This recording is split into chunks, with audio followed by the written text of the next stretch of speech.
ప్రథమం అన్నమయ కోశం. మొదటి ఆవరణం అన్నమయ కోశం. ఇది మనకు కనిపించే భౌతిక శరీరం. దీని కేంద్రం నాభి చక్రం. ఇది అగ్ని చక్రం, శక్తి బిందువు, శక్తివంతమైన చక్రవాతంలో ఉంటుంది. సవితా శక్తి నాభి చక్రం ద్వారా అన్నమయ కోశంలో ప్రవేశిస్తుంది.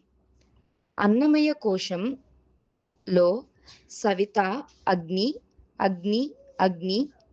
ఈ శరీరం అగ్నిపిండం, అగ్ని కాంతుల సమూహం లాంటిది.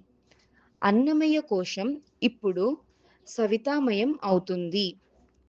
ఈ శరీరంలోని ప్రతి కణంలో ఓజస్, ఊర్జ ఉంటుంది. ప్రతి నరనరాలో ఓజస్, ప్రతి రోమంలో ఓజస్. ఈ ఓజస్ అంటే సవితా శక్తి. ఈ శక్తి వల్ల మనం ఉత్సాహంగా, ఉల్లాసంగా ఉంటాం. ఇప్పుడు జరుగుతుంది అన్నమయ కోశం మేల్కొనడం, అగ్ని చక్రం మేల్కొనడం, ఓజస్ మేల్కొనడం, స్ఫూర్తి, ఉత్సాహం మేల్కొనడం. ఇది అన్నమయ కోశ జాగరణ. శరీరం స్థాయిలో సవితా శక్తిని అనుభవించడం.